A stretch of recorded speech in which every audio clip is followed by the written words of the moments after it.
Smart বাংলাদেশকে ঝেঁটিয়ে ঝাড়ু পিটা করে দিল্লিতে প্রেরণ করলো বাংলাদেশের জনগণ। মানুষ বলল তোমার স্মার্ট বাংলাদেশের দরকার নাই, তুমি স্বৈরাচার, তুমি ভারতের দালাল, তোমার ঠিকানা বাংলাদেশে হতে পারে না, তুমি মুদির কোলে গিয়ে আশ্রয় গ্রহণ করো। সোনার বাংলা, নতুন বাংলা, সবুজ বাংলা, ডিজিটাল বাংলাদেশ, স্মার্ট বাংলাদেশ সব দেখা শেষ। এবার জনগণ প্রতীক্ষায় আছে, অপেক্ষায় আছে ইসলামের বাংলাদেশ দেখার জন্য। আমরা আর কোন বাংলাদেশ দেখতে চাই না, আমরা ইসলামের বাংলাদেশ দেখতে চাই, খেলাফতের বাংলাদেশ দেখতে চাই। বন্ধুরা আমার, আজকে বাংলাদেশের মানুষ জাগ্রত হয়েছে। শুধু মাদ্রাসার আলেম ওলামারা না, শুধু ইসলামপন্থী রাজনৈতিক দলের নেতৃবৃন্দ না, খেটে খাওয়া মানুষ, মজদুর, কৃষক, শ্রমিক, চাকরিজীবী, গার্মেন্টস কর্মী, সব মানুষের একটাই কথা, আমরা তন্ত্র মন্ত্র অনেক দেখেছি, এবার খেলাফতের বাংলাদেশ দেখতে চাই। মানুষ স্লোগান শিখেছে, তন্ত্র মন্ত্রের দিন শেষ, খেলাফতের বাংলাদেশ। আমাদের স্লোগান হলো তন্ত্র মন্ত্রের দিন শেষ, খেলাফতের বাংলাদেশ। বন্ধুরা আমার, এই খেলাফতের বাংলাদেশ, বৈষম্যহীন আদর্শ, কল্যাণময় ইসলামী সরকার গঠন করতে হলে আমাদেরকে আরো বেশি ত্যাগ, তিতিক্ষা এবং কুরবানির নজরানা দিতে হবে।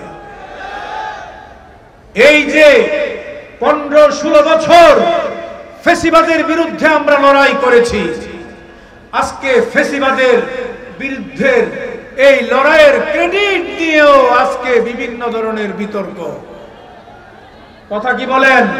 আজকে বলে যে অমুকে মাস্টার মাইন্ড, আমরা ফ্যাসিবাদ মুক্ত করেছি, আরেক দল বলে আমরা মুক্ত করেছি। আমাদের পরিষ্কার বক্তব্য, ফ্যাসিবাদের বিরুদ্ধে সবচেয়ে বেশি রক্ত দিয়েছে এদেশের ইসলামপন্থী আলেম ওলামারা। ঐক্যবদ্ধ হইতে হবে। আলেমরা যদি ডাক দেন এদেশে ইসলাম রাষ্ট্রীয়ভাবে কায়েম করার জন্য, আপনারা থাকবেন তো ইনশাআল্লাহ? কারা কারা থাকবেন? কারা কারা থাকবেন? নারে তাকবীর, নারে তাকবীর। আজকে আল্লামা মামুনুল হক, গতকালকে আমরা প্রোগ্রাম করেছি, মামুনুল হক সাহেব সহ আমাদের প্রথম প্রোগ্রাম ছিল কুষ্টিয়া ইউনিভার্সিটিতে। অভূতপূর্ব সারা, ইউনিভার্সিটির ছাত্ররা কমিটমেন্ট করেছে, আপনারা ডাক দিন, জীবন দিয়ে শাহাদাত বরণ করার জন্য আমরা প্রস্তুত আছি। আমরা তারপরে প্রোগ্রাম করেছি কুষ্টিয়া শহরে, তারপরে আমাদের প্রোগ্রাম হয়েছে মেহেরপুরে, বাংলাদেশের টেকনাফ থেকে তেতুলিয়া। আজকে মাগরিবের আগে আমাদের স্মরণকালের সবচেয়ে বড় জনসভা হয়েছে আপনাদের কক্সবাজারে। বাংলাদেশের মানুষ আজকে জাগ্রত হয়েছে। আল্লামা মামুনুল হক এবং এদেশের ইসলামপন্থী নেতৃবৃন্দের পিছনে গোটা জাতি এখন ঐক্যবদ্ধ আছে। এই জন্য আমাদের একটা সিদ্ধান্ত নিতে হবে। আমাদেরকে টাকার লোভ দেখানো হবে, অস্ত্রের লোভ দেখানো হবে, ক্ষমতার ভয় দেখানো হবে, আমাদেরকে পিস্তল তাক করা হবে, অস্ত্র তাক করা হবে। আমাদের একটাই কথা, মরিয়ার মাসি এবার ইসলামকে ক্ষমতায় নিবে। রাজি আছেন তো ইনশাআল্লাহ? ক্ষমতার ভয়ে ভীত হবেন, অস্ত্রের ভয়ে ভীত হবেন, টাকার ভয়ে ভীত হবেন। আমরা ঈমানি কুওয়াত নিয়ে ঐক্যবদ্ধ হয়ে ইনশাআল্লাহ বাংলাদেশে আগামী দিনে ইসলামী সরকার প্রতিষ্ঠা করব। রাজি আছেন?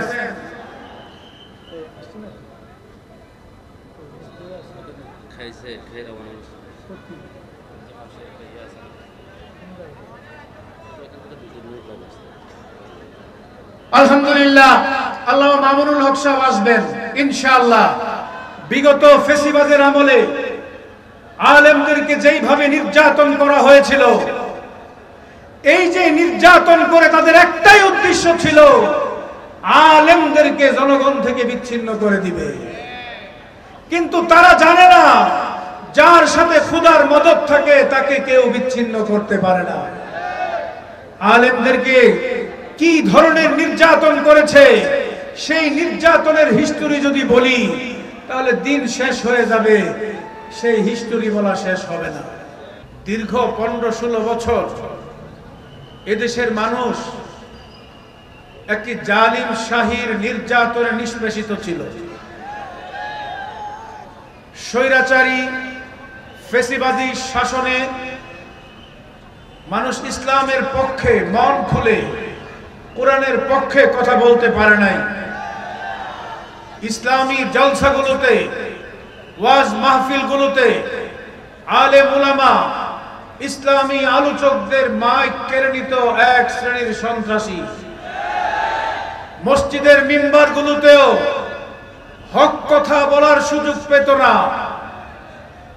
খুন, গুম, হত্যা, বিভিন্নভাবে মানুষকে নির্যাতন করা হয়েছে। আলেম ওলামাদেরকে জঙ্গি ট্যাগ লাগিয়ে তাদেরকে ফাঁসির কাস্টে ঝুলিয়ে হত্যা করা হয়েছে। ইসলামী নেতৃবৃন্দকে যুদ্ধাপরাধের ভুয়া মিথ্যা তুহমত দিয়ে তাদেরকে বিচারের নামে ফাঁসি দিয়ে তাদেরকে হত্যা করা হয়েছে। অনেক আলেমকে চিকিৎসার নামে ভুল চিকিৎসা এবং ইনজেকশন প্রয়োগের মধ্য দিয়ে অনেক আলেমকে হত্যা করা হয়েছে। এইভাবে খুন, গুম, হত্যা এক দুর্নীতির স্বর্গরাজ্য তারা বানিয়েছিল এই আমাদের প্রিয় মাতৃভূমি বাংলাদেশকে। দীর্ঘ 15-16 বছর আমরা সংগ্রাম করেছি, আমরা জুলুম নির্যাতন সহ্য করেছি, আমরা জেলের অন্ধকার প্রকোষ্ঠে দিনের পর দিন কারাগারে নির্যাতিত ছিলাম। আমাদের ভাইয়েরা জীবন দিয়েছে, আলেম ওলামারা জীবন দিয়েছে।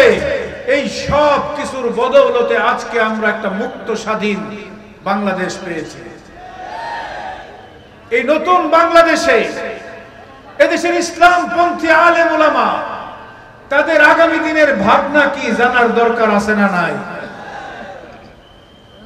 আগামী বাংলাদেশ কেমন হবে, বাংলাদেশে কারা নেতৃত্ব দিবে, বাংলাদেশের নেতৃত্ব দেওয়ার যোগ্যতা কোরআন হাদিসের মানদণ্ডে কাদের আছে এটার জানার দরকার আছে না?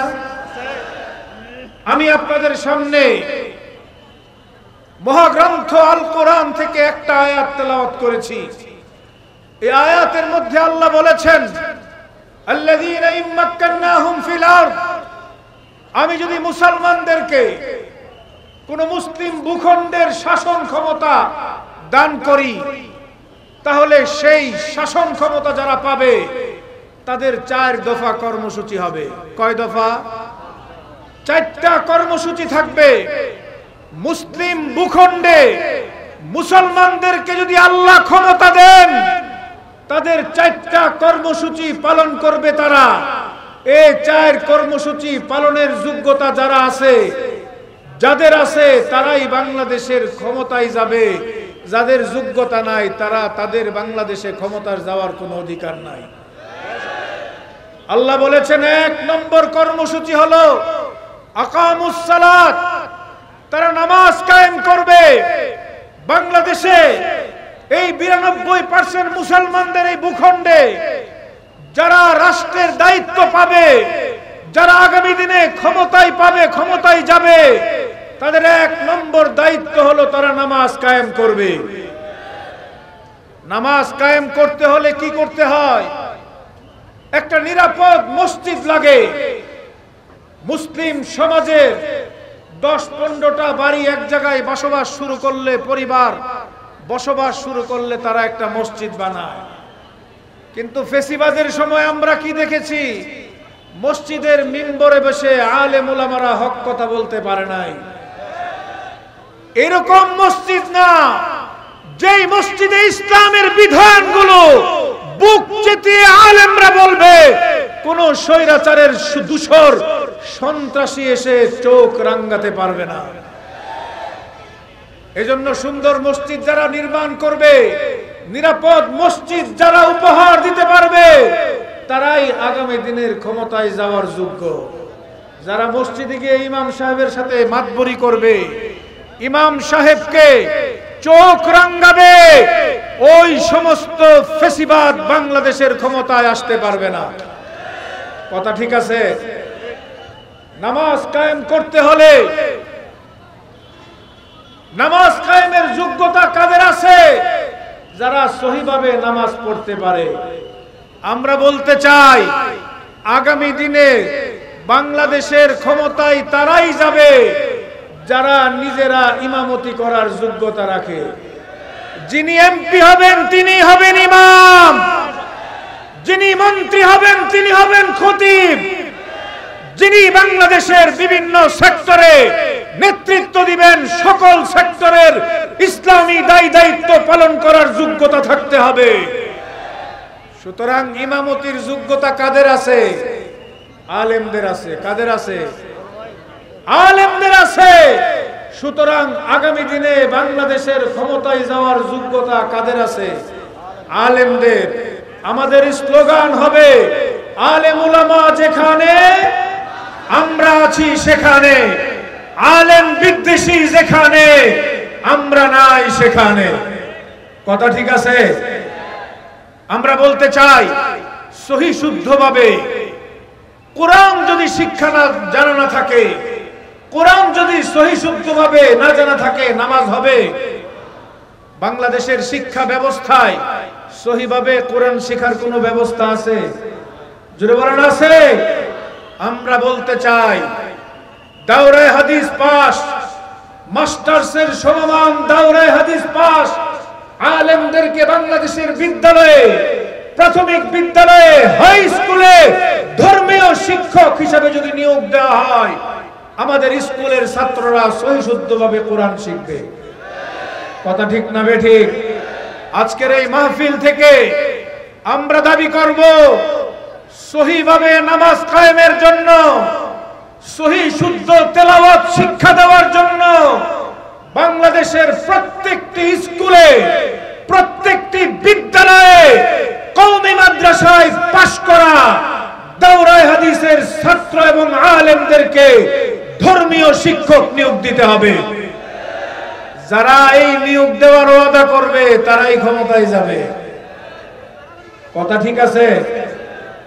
সুতরাং বাংলাদেশে আগামী দিন তারাই ক্ষমতা যাবে যারা আলেমদের সাথে আপোষ করবে, আর যারা আলেমদের বিরোধিতা করবে, ইসলামী জনতার বিরোধিতা করবে, তারা ক্ষমতায় যাওয়ার যোগ্যতা নাই। কথা ঠিক আছে?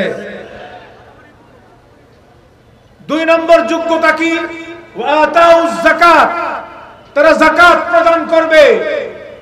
আমাদের দুঃখজনক হলেও সত্য, ইংরেজদের থেকে আমরা স্বাধীনতা লাভ করেছি 1947 সালে। 1947 সালে স্বাধীনতা লাভ করেছি। 24 বছর পশ্চিম পাকিস্তানিদের সাথে বৈষম্যের বিরুদ্ধে লড়াই করেছি।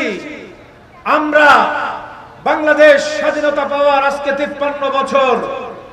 দুর্ভাগ্য আমাদের, এখনো পর্যন্ত ইংরেজদের অর্থ ব্যবস্থা বাংলাদেশে চালু।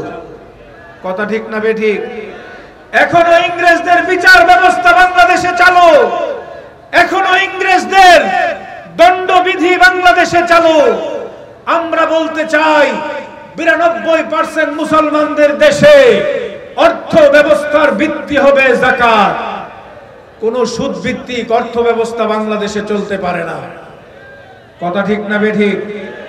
বাংলাদেশের ব্যাংকিং এর ভিত্তি হলো সুদ। সুতরাং সুদ ভিত্তিক অর্থ ব্যবস্থা বাতিল করে যাকাত ভিত্তিক অর্থ ব্যবস্থা যারা চালু করবে তারাই বাংলাদেশের ক্ষমতায় আসবে। ঠিক আছে কথা? আর যাকাত ভিত্তিক অর্থ ব্যবস্থা চালু করতে পারবে কারা? আলেমরা। তার কারা? জোরে বলেন, কারা চালু করতে পারবে? আলেমরা। এজন্য আমাদের স্লোগান হবে, আলেম ওলামা যেখানে আলেম বিদ্বেষী যেখানে, আমরা নাই সেখানে।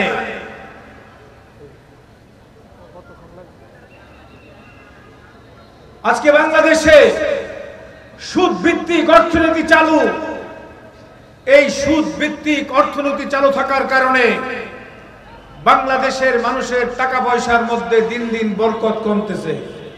কথা ঠিক না বেঠিক? আমরা বলতে চাই, ইসলামের অর্থ ব্যবস্থার ভিত্তি হলো যাকাত। ইতিহাস থেকে আপনাদেরকে একটু বলবো, মিশরে মামলুক সাম্রাজ্যের শাসন চলছে। ৬ষ্ঠ শতাব্দীতে তৎকালীন সময়ের সুলতান ছিলেন সুলতান সাইফুদ্দিন কুতুজ রাহিমাহুল্লাহ। তিনি যখন ক্ষমতায় আসলেন, ক্ষমতায় আসার পরে দুইটা সংকট তার সামনে আসলো। এক নম্বর সংকট হলো অর্থনীতিতে দেশের কাছে টাকা পয়সার অভাব, দেশে অর্থনৈতিক মন্দা। দ্বিতীয় নম্বর সংকট হলো অনিবার্য একটা যুদ্ধ করতে হবে তাতারদের বিরুদ্ধে। একদিকে অর্থনৈতিক সংকট, আরেকদিকে একটা যুদ্ধ অপরিহার্য। একদিকে রাষ্ট্রের কাছে টাকা নাই, আরেকদিকে যুদ্ধ করলে আরো বেশি টাকার প্রয়োজন। এই সংকট থেকে উত্তরণের পথ কি? তিনি মন্ত্রী পরিষদকে নিয়ে বসলেন। মন্ত্রীরা পরামর্শ দিলেন, জনগণের উপর ট্যাক্স লাগায়া দেন, জনগণের উপর ট্যাক্স বসায় দেন। সিদ্ধান্ত হলো জনগণের উপর ট্যাক্স লাগানো হবে। তৎকালীন সময়ের একজন ফকিহ ছিলেন, বিচারপতি ইজ্জুদ্দিন ইবনে আব্দুস সালাম রাহিমাহুল্লাহ। তিনি এই সিদ্ধান্ত জানার পরে তিনি একটা ফতোয়া দিলেন, মুসলিম ভূখণ্ডের নাগরিকদের উপর ট্যাক্স লাগানোর অধিকার কোন সুলতানের নাই। ফতোয়া দিয়ে দিলেন যে ট্যাক্স লাগানোর কোন অধিকার রাষ্ট্র এবং কোন সুলতানের নাই। এবার সাইফুদ্দিন কুতুজ দৌড়ায় গেলেন ইজ্জুদ্দিন ইবনে আব্দুস সালামের কাছে, বললেন, শায়েখ, আপনি তো ফতোয়া দিলেন ট্যাক্স নেওয়া যাবে না, কিন্তু রাষ্ট্রের এই সংকট থেকে উত্তরণের পথ কি? তিনি তখন বললেন, ইসলাম পূর্ণাঙ্গ জীবন ব্যবস্থা, সব সমস্যার সমাধান দিতে পারে আল কোরআন। সব সমস্যার সমাধান দিতে পারে আল কোরআন। কোরআনের কাছে আসো, ব্যক্তিগত সমস্যার সমাধান পাবে। কোরআনের কাছে আসো, রাষ্ট্রীয় সমস্যার সমাধান পাবে। কোরআনের কাছে আসো, অর্থ ব্যবস্থার সমস্যার সমাধান পাবে। যে কোনো সমস্যা নিয়ে কোরআনের কাছে আসবা, সমাধান আছে না নাই? জোরে বলেন, আছে না নাই? আছে। তিনি তখন একটা আয়াত পড়লেন, ইয়ামহাকুল্লাহুর রিবা ওয়া ইয়ারবিস সাদাকাত। আল্লাহ বলেছেন, সুদ ভিত্তিক অর্থনীতিকে আল্লাহ ধ্বংস করেন, আর যাকাত ভিত্তিক অর্থনীতিতে আল্লাহ সমৃদ্ধি এবং প্রবৃদ্ধি দান করলেন। তিনি তখন ফর্মুলা বললেন, তিনি একটা ফর্মুলা বললেন। ইজ্জুদ্দিন ইবনে আব্দুস সালাম সাইফুদ্দিন কুতুজকে বললেন যে আমি আপনাকে ফর্মুলা দিচ্ছি, রাষ্ট্রের অর্থনৈতিক সংকট দূর হয়ে যাবে। এক নম্বর কাজ করবেন, যারা রাষ্ট্রকে ব্যবহার করে রাষ্ট্রের বিভিন্ন দায় দায়িত্ব থেকে কোটি কোটি টাকা নিজেরা সংগ্রহ করেছে, নিজেরা কোটি কোটি টাকার পাহাড় জমিয়েছে, এই সমস্ত মানুষদের একটা তালিকা করেন এবং তাদের সম্পদের হিসাব বিবরণী জনগণের সামনে তুলে ধরেন। তারপরে প্রত্যেকের পরিবারে কি পরিমাণ সদস্য আছে, পারিবারিক সদস্যদের জন্য কি পরিমাণ অর্থের প্রয়োজন, ওই অর্থ তার মালিকানায় রেখে বাকি সব সম্পদ রাষ্ট্রীয় কোষাগারে জমা করার ব্যবস্থা করুন। ইজ্জুদ্দিন ইবনে আব্দুস সালাম সাইফুদ্দিন কুতুজকে বললেন, সাইফুদ্দিন কুতুজ, আপনি হলেন সুলতান, সর্বপ্রথম আপনার সম্পদের হিসাব জনগণের কাছে দিবেন। আপনার প্রয়োজনীয় সম্পদটা রেখে বাকি সম্পদ রাষ্ট্রীয় কোষাগারে সর্বপ্রথম আপনি দিবেন। এবার এই ফর্মুলাই কার্যক্রম শুরু হলো। রাষ্ট্রের এমপি, মন্ত্রী, সেনাবাহিনীর প্রধান, পুলিশের প্রধান, গুরুত্বপূর্ণ দায়িত্বশীলদের হিসাব, সম্পদের হিসাব যখন নেওয়া হলো, দেখা গেল মিশরের রাষ্ট্রীয় বাজেটের চেয়েও এক একজনের কাছে বেশি সম্পদ রয়েছে। আমি আপনাদের কাছে জিজ্ঞাসা করতে চাই, বাংলাদেশে কি হাজার হাজার কোটি টাকার মালিক আছে না? জোরে বলেন, আছে কি আছে না? যারা রাষ্ট্রকে ব্যবহার করে কোটি কোটি টাকা নিজেদের কাছে জমিয়েছে, বিদেশে পাচার করেছে। আজকে রাষ্ট্রের সংকট দূর করার জন্য আমরা কি করি? বিদেশি দাতা সংস্থার কাছে যাই, বিশ্ব ব্যাংক, IMF এর কাছে যাওয়া হয়। তারা আমাদেরকে চড়া মূল্যে সুদে ঋণ দেয়। ওই ঋণ আমরা ঠিক মতো আদায় করতে পারি না। আগের বছর 10,000 কোটি ঋণ নিলে পরের বছর ওই টাকা আদায় করতে পারি না, 20,000 কোটি টাকা ঋণ নেই। সুদ ভিত্তিক আমরা প্রবৃদ্ধি আর সমৃদ্ধি চাই। আল্লাহ বলেছেন সুদে কোনো প্রবৃদ্ধি নাই, কোনো সমৃদ্ধি নাই, সাদাকার মধ্যে সমৃদ্ধি আছে। সাইফুদ্দিন কুতুজ তিনি এই ফর্মুলায় রাষ্ট্রে যত গুরুত্বপূর্ণ দায়িত্বশীল আছে প্রত্যেকের যে পরিমাণ সম্পদ পরিবারকে নিয়ে আরাম আয়েশে চলার, ওই পরিমাণ সম্পদ তাদের কাছে রেখে বাকি সব সম্পদ রাষ্ট্রের কোষাগারে নিয়ে নিলেন। অর্থনৈতিক মন্দাও দূর হলো, যুদ্ধের জন্য টাকার ব্যবস্থাও হয়ে গেল। আজকে বাংলাদেশে রাষ্ট্রকে ব্যবহার করে কোটি কোটি টাকা বাংলাদেশ থেকে পাচার করেছে, এমন আছে না নাই? তাদের কাছ থেকে যদি টাকা ফিরিয়ে আনা হয়, বাংলাদেশের অর্থনৈতিক মন্দা থাকবে? জোরে বলেন, থাকবে? কোটি কোটি টাকা তারা বিদেশ পাচার করেছে। পত্রিকার রিপোর্ট হলো বাংলাদেশের স্বাধীনতার পর থেকে সবচেয়ে বড় মেগা প্রজেক্ট হলো পদ্মা সেতু। যে পরিমাণ টাকা হাসিনার মন্ত্রী এমপিরা বিদেশে পাঠিয়েছে, ওই পরিমাণ টাকা দিয়ে 30টা পদ্মা সেতু বানানো যেত। 30টা পদ্মা সেতু বানানো যেত। এজন্য আমরা দাবি করেছি, এই ফেসিবাদী হাসিনা, স্বৈরাচারী হাসিনার আমলে যে সকল এমপি, মন্ত্রী, সেনাবাহিনীর প্রধান, পুলিশের প্রধান, র্যাবের প্রধান, গোয়েন্দা সংস্থার প্রধান, যারা দুর্নীতি করে, চুরি করে, জনগণের অর্থ আত্মসাৎ করে কোটি কোটি টাকার মালিক হয়েছে, তাদের অর্থকে জনগণের কাছে ফিরিয়ে দিতে হবে। আজকে তারা কি উদ্যোগ নিচ্ছে? অন্তর্বর্তীকালীন সরকার উদ্যোগ নেওয়ার চেষ্টা করছে। তারা চিন্তা করছে চাল ডালের মধ্যে তারা ভ্যাট লাগাবে, এই চিন্তা করছে। আমরা পরিষ্কার বলতে চাই, গরিবের পেটে লাথি দেওয়ার কোনো অধিকার সরকারের নাই। ভ্যাট যদি তুমি লাগাইতে চাও, ভ্যাট যদি লাগাতে হয় বিলাসী পণ্যে লাগাও। আমাদের চাল ডালের মধ্যে ভ্যাট লাগালে এটা আমরা সহ্য করব না। পরিষ্কার কথা, নিত্য প্রয়োজনীয় চাল ডালে আলেম বিদ্বেষী যেখানে 3 নম্বর যোগ্যতা, 3 নম্বর কর্মসূচি হলো ওয়ামারু বিল মা'রুফ, যারা মানুষকে কল্যাণ এবং সৎ কাজের আদেশ করবে। ওয়ানাহাউ আনিল মুনকার, 4 নম্বর কর্মসূচি হলো যারা মানুষকে অন্যায় অপরাধ থেকে বিরত রাখবে, নিজেরাও বিরত থাকবে।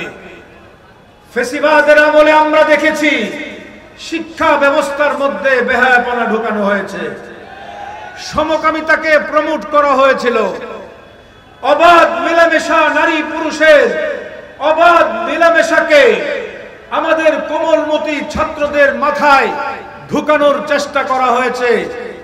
এই ধরনের শিক্ষা বাংলাদেশের শিক্ষা ব্যবস্থা থেকে বাতিল করতে হবে। কথা কি বলেন, ঠিক না? এই বেহায়াপনার শিক্ষা মুসলমানদের দেশে চলতে পারে না। শেখ হাসিনা শুধুমাত্র শিক্ষা ব্যবস্থার মধ্যে বেহায়াপনা ঢুকিয়েছে তা নয়, শেখ হাসিনা বাংলাদেশে এমন কিছু আইন করেছে, এমন কিছু নীতিমালা তৈরি করেছে, যে নীতিমালাগুলোতে আগামী প্রজন্মকে চরিত্রহীন বানানোর ষড়যন্ত্র ছিল। একটা দুইটা আইনের কথা বলবো। একটা আইন হলো 18 বছরের আগে নিজের কন্যাকে নিজে বিবাহ দিলে এটা ছিল ফৌজদারি অপরাধ। বাংলাদেশের আইন, আপনার কন্যাকে যদি আপনি 18 বছরের আগে বিবাহ দেন তাহলে আপনি ফৌজদারি অপরাধ করলেন। এটা হলো একটা আইন। আরেকটা আইন আছে, যে কোনো বয়সের নারী পুরুষ তারা যদি আপোষে দৈহিক মিলনে মিলিত হয়, এটা রাষ্ট্রের আইনে কোনো অপরাধ না। নাউজুবিল্লাহ আসতে বলবেন। যে কোনো বয়সের নারী পুরুষ তারা অবিবাহিত সম্পর্ক, দৈহিক সম্পর্ক করলে এটা কোনো অপরাধ না। এই দুইটা আইনকে পর্যালোচনা করেন। বৈধ বিবাহের পথকে 18 বছর পর্যন্ত বিলম্বিত করা হয়েছে। ইসলামের বিধান হলো মেয়ে সাবালিকা হয়ে যাবে, উপযুক্ত পাত্র পাওয়ার সাথে সাথে তাকে বিবাহের ব্যবস্থা করতে হবে। এটাই তো ইসলামের বিধান। ইসলামের বিধান হলো মেয়ে সাবালিকা হয় 12 বছর, 13 বছর, 14 বছর বয়সে উপযুক্ত পাত্র পাওয়া গেলে সাথে সাথে বিবাহ দিয়ে দাও। কিন্তু তারা কি করলো? আইনে 18 বছর পর্যন্ত বৈধ বিবাহের পথকে রুদ্ধ করে রাখলো, রোধ করে রাখলো। আর 15 বছর, 18 বছরের 15 বছরের মেয়ে, 18 বছরের ছেলে অবৈধ দৈহিক মিলন করতে কোনো অপরাধ নাই। একদিকে বৈধ বিবাহকে রোধ করা হয়েছে, অন্যদিকে জিনা ব্যভিচারকে প্রমোট করা হয়েছে। একদিকে মানে জিনাকে উন্মুক্ত করা হয়েছে, অপরদিকে বৈধ বিবাহের পথকে বন্ধ করা হয়েছে। এই ধরনের বেহায়াপনা এই আইনটা যখন করে, তখন সরকার আমাদেরকে শুনিয়েছে এটা আমাদের আইন না, এটা ইউনিসেফের পক্ষ থেকে, জাতিসংঘের পক্ষ থেকে আইন। বাংলাদেশের পক্ষ থেকে বলা হয়েছিল যে 16 বছর করা হোক, 18 বছর বেশি হয়, কিন্তু তারা বলল যে না, 18 বছরই করতে হবে। অথচ ইউরোপ, আমেরিকা সহ পৃথিবীতে উন্নত দেশ, তারা যে দেশগুলোকে উন্নত দেশ বলে, এই সব দেশে মেয়েদের বিবাহের ন্যূনতম বয়স হলো 16। কত বছর? 16 বছর। আর আমার দেশে আইন করলো 18 বছর। উদ্দেশ্য কি? ছেলে মেয়েরা বৈধভাবে বিবাহ করতে না পারলে অবৈধ পদ্ধতিতে জিনা ব্যভিচারে লিপ্ত হবে, আগামী প্রজন্ম জারদ সন্তান হবে। কথা ঠিক না বেঠিক? এই জন্য মুসলিম সমাজে আগামী প্রজন্ম যেন চরিত্রহীন হয়ে যায়, এই জন্য তারা এই ধরনের আইন করে আগামী প্রজন্মকে চরিত্রহীন বানানোর চেষ্টা করেছে। এজন্য আমরা বলতে চাই, বাংলাদেশে আগামী দিনে তারাই ক্ষমতায় আসবে যারা এই 4 কর্মসূচি পালনের যোগ্যতা রাখে। কয় কর্মসূচি? 1 নম্বর হলো তারা নামাজ কায়েম করবে, 2 নম্বর হলো তারা যাকাত প্রদান করবে, যাকাত ভিত্তিক অর্থনীতি চালু করবে, 3 নম্বর হলো মানুষকে কল্যাণের পথে ডাকবে, কল্যাণের আদেশ করবে, 4 নম্বর হলো অন্যায় অপরাধ মন্দ কাজ থেকে নিজেরাও বিরত থাকবে, জনগণকেও বিরত রাখবে। এই 4 দফা কর্মসূচি পালনের যোগ্যতা কাদের আছে? কাদের আছে? আলেমদের আছে। সুতরাং সংসদে কারা যাবে? জোরে বলেন, কারা যাবে?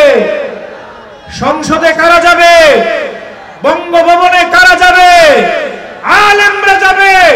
এবং যারা আলেমদের সাথে আপোষ করে রাজনীতি করবে, যারা আলেমদের সাথে বিরোধিতা করবে, ইসলামী রাজনীতির বিরোধিতা করবে, কোরআনের মাহফিলগুলোর বিরোধিতা করবে, যারা এদেশের মাদ্রাসাগুলোর বিরোধিতা করবে, মসজিদগুলোর বিরোধিতা করবে, এই ধরনের ইসলাম বিদ্বেষী শক্তিকে কি আগামী দিনে আমরা ক্ষমতায় দেখতে চাই? ক্ষমতায় আপনারা দেখতে চান?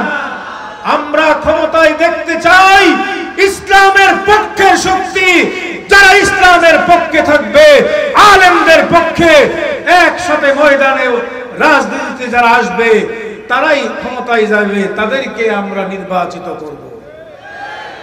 আল্লামা মামুনুল হক হাফিজাহুল্লাহ তিনি এদেশের সকল মত পথ, সকল রাজনৈতিক ইসলামী রাজনৈতিক শক্তিকে ঐক্যবদ্ধ করে একটা বৃহত্তর ইসলামী রাজনৈতিক জোট করার চেষ্টা করছেন। এখানে সকল ইসলামী রাজনৈতিক মত এবং পথের লোক থাকবে। সেই জোট আগামী নির্বাচনে আপনাদের কাছে আসবেন। আপনারা কি সেই আলেমদের জোটকে আগামী দিনে আলেমদের সাথে থাকবেন? আল্লামা মামুনুল হক সাহেবের সাথে থাকবেন? কারা কারা থাকবেন হাত তুলেন। ইনশাআল্লাহ বাংলাদেশের মানুষ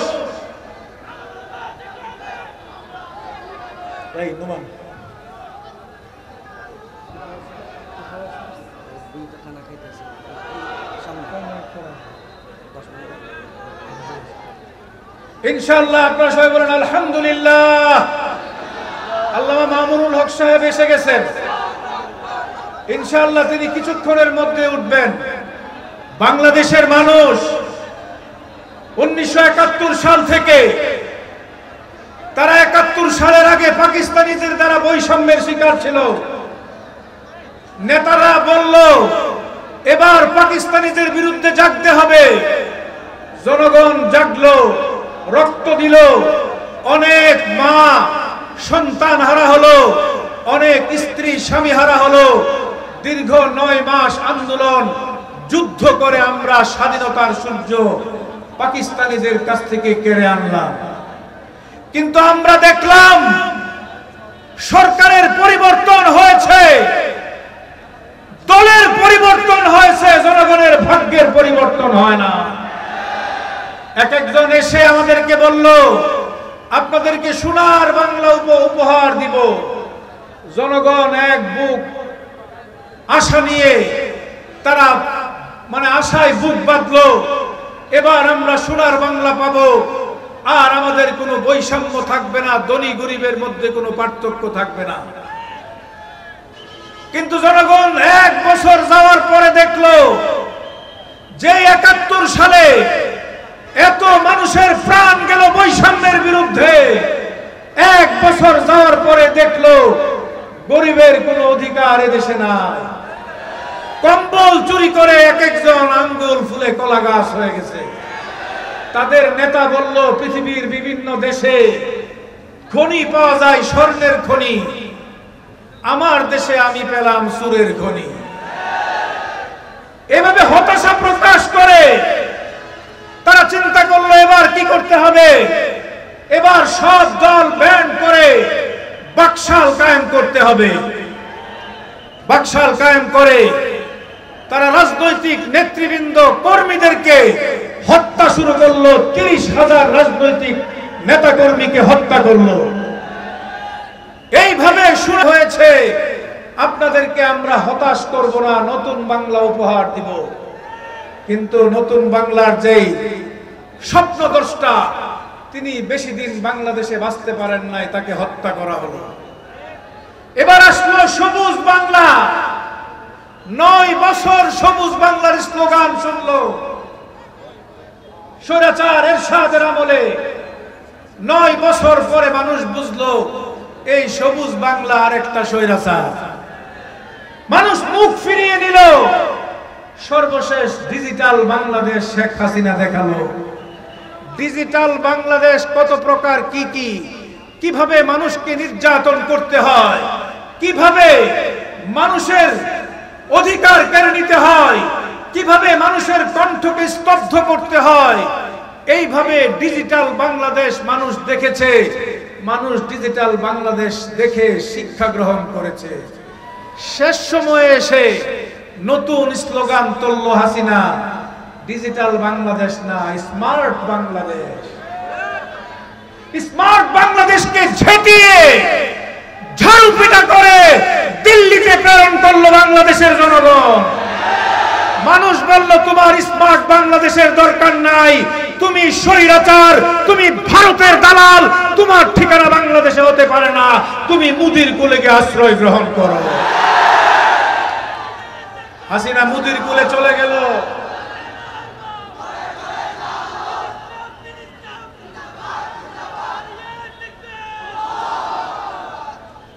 সোনার বাংলা, নতুন বাংলা, সবুজ বাংলা, ডিজিটাল বাংলাদেশ, স্মার্ট বাংলাদেশ সব দেখা শেষ। এবার জনগণ প্রতীক্ষায় আছে, অপেক্ষায় আছে ইসলামের বাংলাদেশ দেখার জন্য। আমরা আর কোন বাংলাদেশ দেখতে চাই না, আমরা ইসলামের বাংলাদেশ দেখতে চাই, খেলাফতের বাংলাদেশ দেখতে চাই। বন্ধুরা আমার, আজকে বাংলাদেশের মানুষ জাগ্রত হয়েছে। শুধু মাদ্রাসার আলেম ওলামারা না, শুধু ইসলামপন্থী রাজনৈতিক দলের নেতৃবৃন্দ না, খেটে খাওয়া মানুষ, মজদুর, কৃষক, শ্রমিক, চাকরিজীবী, গার্মেন্টস কর্মী, সব মানুষের একটাই কথা, আমরা তন্ত্র মন্ত্র অনেক দেখেছি, এবার খেলাফতের বাংলাদেশ দেখতে চাই। মানুষ স্লোগান শিখেছে, তন্ত্র মন্ত্রের দিন শেষ, খেলাফতের বাংলাদেশ।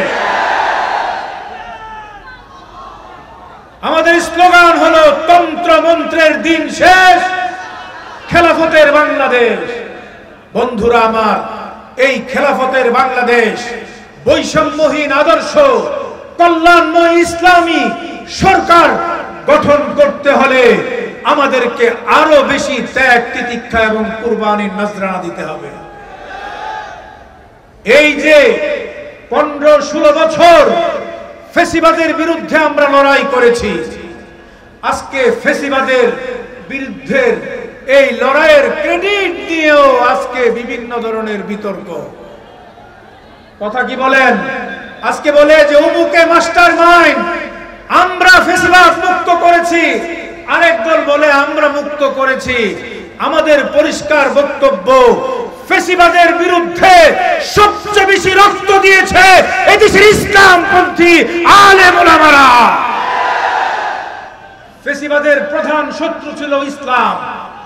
যেখানেই ইসলাম আছে, সেই ইসলাম রাজনৈতিক ইসলাম হোক আর তাসাউফের ইসলাম হোক, সকল ইসলামই ছিল হাসিনার সবচেয়ে বড় শত্রু। এজন্য যেখানে ইসলাম দেখেছে, রাজনৈতিক ইসলামী দলগুলোকে কুণ্ঠাসা করার জন্য সব ধরনের আয়োজন তারা করেছিল। এজন্য আমার ভাইয়েরা, 2013 সালে শাপলা চত্বরে আমরা রক্ত দিয়েছি। শত শত আমাদের ভাইদেরকে নামাজরত, তাহাজ্জুদরত অবস্থায় হত্যা করা হয়েছে। আলেম ওলামাদের রক্ত দিয়ে এই ফ্যাসিবাদ আমরা মোকাবেলা করেছি। 2021 সালে আমাদের 20 জন ভাইকে হত্যা করা হয়েছে। আমাদের 2000 আলেম ওলামাদেরকে গ্রেফতার করে নির্যাতন করা হয়েছে। ইসলামী নেতৃবৃন্দের চরিত্র হনন করার চেষ্টা করা হয়েছিল। আল্লামা মামুনুল হক সাহেবের নামে কম নাটক সাজানো হয়েছে।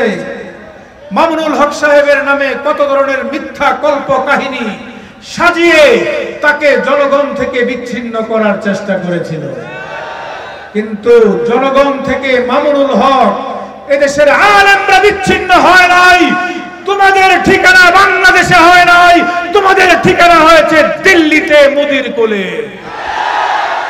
তাই আমরা বলতে চাই, যারাই বাংলাদেশে রাজনীতি করতে চাইবে, বিদেশি প্রভুর দ্বারা প্রভুদেরকে খুশি করলে চলবে না, এদেশের আলেমদেরকেও খুশি করতে হবে। ইসলামী জনতাকেও সাপোর্ট নিতে হবে, আর না হইলে ক্ষমতায় যাওয়ার স্বপ্ন দুঃস্বপ্নে পরিণত হবে। বন্ধুরা আমার, গত 5ই আগস্ট দীর্ঘ 15-16 বছর সংগ্রাম, আন্দোলন, ত্যাগ তিতিক্ষার কুরবানির পরে আমরা মুক্ত স্বাধীন বাংলাদেশ পেয়েছি।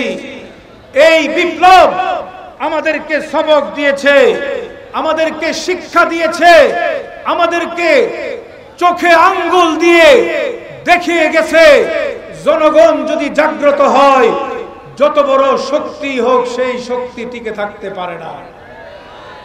ছাত্র জনতা জুলাই মাসে আন্দোলন শুরু করলো, তারা 9 দফা দিল। কয় দফা? এক পর্যায়ে এই 9 দফা ছিল, সরকার পতনের কোনো দফা ছিল না। তারা বৈষম্যের বিরুদ্ধে কিছু দাবি করলো। হাসিনা বলল এই রাজাকারদের বাচ্চাদেরকে চাকরি দিতে হবে। এবার বাংলাদেশের সমস্ত বিশ্ববিদ্যালয়, স্কুল, কলেজ, ইউনিভার্সিটি, মাদ্রাসা থেকে আওয়াজ উঠলো, তুমি কে আমি কে, রাজাকার রাজাকার, কে বলেছে কে বলেছে। এভাবে রাজাকার বলে যখন তুচ্ছ তাচ্ছিল্য করা হলো, এবার ছাত্ররা চিন্তা করলো এই ফেসিবাদকে বাংলার মসনদে আর রাখা যাবে না।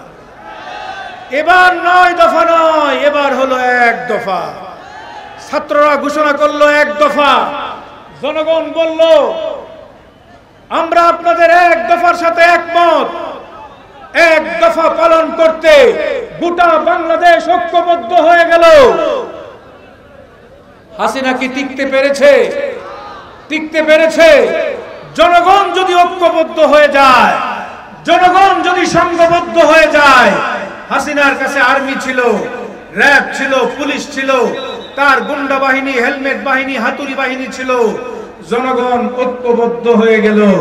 এবার হাসিনা চিন্তা করলো আর টিকে থাকা যাবে না, তল্পি তালপা সহ দিল্লিতে চলে গেল। কথা ঠিক আছে? কথা ঠিক আছে? আমরা যদি ঐক্যবদ্ধ হয়ে এদেশের 92% মুসলমান ঐক্যবদ্ধ হয়ে সংঘবদ্ধ হয়ে যদি রাজপথে নেমে আসে, বাংলাদেশের কোন শক্তি আমাদেরকে দাবায় রাখতে পারবে না। কোন শক্তি দাবিয়ে রাখতে পারবে না। আমরা যদি রাজপথে আসি, ঐক্যবদ্ধ হয়ে স্লোগান তুলি, তন্ত্রমন্ত্রের দিন শেষ, খেলাফতের বাংলাদেশ। আমরা যদি স্লোগান তুলি, হয়তো খেলাফত নয়তো শাহাদাত, হয়তো খেলাফত নয়তো শাহাদাত। আমরা যদি বলি আমরা ঐক্যবদ্ধ আছি, ইসলামকে রাষ্ট্রীয়ভাবে প্রতিষ্ঠা ছাড়া আমরা ঘরে ফিরব না, আমাদেরকে রুখবার ক্ষমতা কারো আছে? এজন্য আমাদের কি হইতে হবে? ঐক্যবদ্ধ হইতে হবে। আলেমরা যদি ডাক দেন এদেশে ইসলাম রাষ্ট্রীয়ভাবে কায়েম করার জন্য, আপনারা থাকবেন তো ইনশাআল্লাহ? কারা কারা থাকবেন? কারা কারা থাকবেন? নারে তাকবীর, নারে তাকবীর। আজকে আল্লামা মামুনুল হক, গতকালকে আমরা প্রোগ্রাম করেছি, মামুনুল হক সাহেব সহ আমাদের প্রথম প্রোগ্রাম ছিল কুষ্টিয়া ইউনিভার্সিটিতে। অভূতপূর্ব সারা, ইউনিভার্সিটির ছাত্ররা কমিটমেন্ট করেছে, আপনারা ডাক দিন, জীবন দিয়ে শাহাদাত বরণ করার জন্য আমরা প্রস্তুত আছি। আমরা তারপরে প্রোগ্রাম করেছি কুষ্টিয়া শহরে, তারপরে আমাদের প্রোগ্রাম হয়েছে মেহেরপুরে, বাংলাদেশের টেকনাফ থেকে তেতুলিয়া। আজকে মাগরিবের আগে আমাদের স্মরণকালের সবচেয়ে বড় জনসভা হয়েছে আপনাদের কক্সবাজারে। বাংলাদেশের মানুষ আজকে জাগ্রত হয়েছে। আল্লামা মামুনুল হক এবং এদেশের ইসলামপন্থী নেতৃবৃন্দের পিছনে গোটা জাতি এখন ঐক্যবদ্ধ আছে। এই জন্য আমাদের একটা সিদ্ধান্ত নিতে হবে। আমাদেরকে টাকার লোভ দেখানো হবে, অস্ত্রের লোভ দেখানো হবে, ক্ষমতার ভয় দেখানো হবে, আমাদেরকে পিস্তল তাক করা হবে, অস্ত্র তাক করা হবে। আমাদের একটাই কথা, মরিয়ার মাসি এবার ইসলামকে ক্ষমতায় নেবে। রাজি আছেন তো ইনশাআল্লাহ? ক্ষমতার ভয়ে ভীত হবেন, অস্ত্রের ভয়ে ভীত হবেন, টাকার ভয়ে ভীত হবেন। আমরা ঈমানি কুওয়াত নিয়ে ঐক্যবদ্ধ হয়ে ইনশাআল্লাহ বাংলাদেশে আগামী দিনে ইসলামী সরকার প্রতিষ্ঠা করব। রাজি আছেন?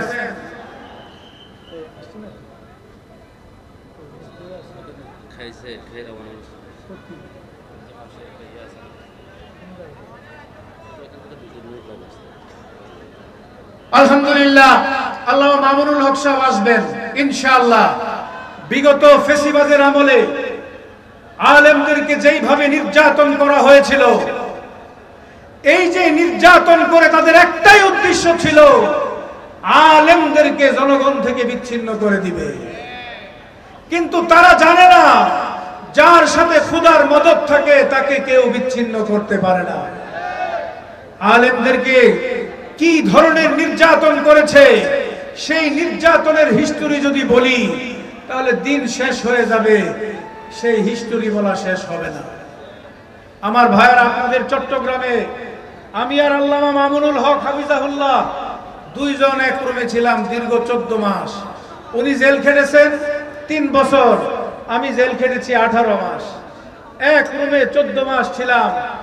আপনাদের চট্টগ্রামের একজন আলেম, নবীন আলেম, তাকে হাটাজারি থানাতে নিয়ে এমন ভাবে নির্যাতন করা হয়েছে, রিমান্ডে নিয়ে এমন নির্যাতন করা হয়েছে, তাতে তার নখের আঙ্গুলগুলো হাত পাশ দিয়ে তুলে ফেলা হয়েছে। তার সারা গায়ে এমন ভাবে লাঠি দ্বারা আঘাত করা হয়েছে, সে হাঁটতেও পারত না, বসতেও পারত না, শুইতেও পারত না। রিমান্ডে নিয়ে নির্যাতন করে তাকে সম্পূর্ণ অচল বানিয়ে দেওয়া হলো। জেলখানায় গেছে, জেলখানায় যাওয়ার পরে সারা শরীরে ব্যথা। জেলখানায় কোনো চিকিৎসা নাই, ঔষধ আছে কিন্তু ডাক্তার নাই, ডাক্তার সপ্তাহে একদিন আসে। আর হেফাজত আলেমুল আমাদেরকে তো সকল সুবিধা থেকে তারা বঞ্চিত। সপ্তাহে একদিন সব বন্দীরা পরিবারের সাথে কথা বলে, হেফাজতের আলেমুল আমাদের সেই সুবিধা ছিল না। 15 দিন পরে পরে পরিবারের সাথে সাক্ষাতের ব্যবস্থা ছিল বন্দীদের, আলেমুল আমাদের ছিল না। এইভাবে আমাদেরকে শুধু জনগণ থেকে বিচ্ছিন্ন না, জেলখানার ভিতরেও অন্যান্য বন্দীদের থেকে বিচ্ছিন্ন রাখা হয়েছিল। সে আলেম, নবীন আলেম ভাইটা খুবই কষ্টে তার দিন যায়। জেলখানায় বসতেও পারে না, শুইতেও পারে না, ঘুমাইতেও পারে না। একদিন উনি খুব কষ্ট করে শুয়ে আছেন, ঘুমিয়েছেন। গভীর রজনী, রাত্রির শেষ প্রহরে স্বপ্ন দেখেন রাহমাতুল লিল আলামিন মুহাম্মদুর রাসূল তার কাছে এসেছেন। আল্লাহু আকবার। আল্লাহর রাসূল তার কাছে এসে বললেন, তোমার খুব কষ্ট হচ্ছে, তোমার সারা গায়ে ব্যথা, তোমার কোনো চিকিৎসাও হচ্ছে না, তুমি দাঁড়াইতেও পারো না, বসতেও পারো না, শুইতেও পারো না। তুমি আমার কাছে আসো, তোমার গায়ে আমি হাত বুলিয়ে দেই।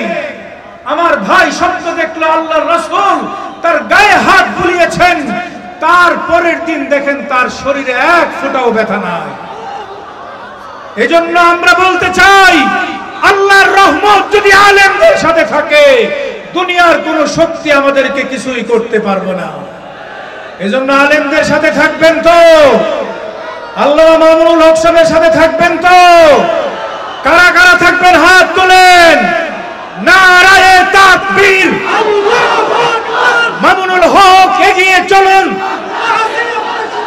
আল্লাহ আছে আপনার সাথে। আমিরে মজলিস এগিয়ে চলুন, তন্ত্রমন্ত্রের দিন শেষ,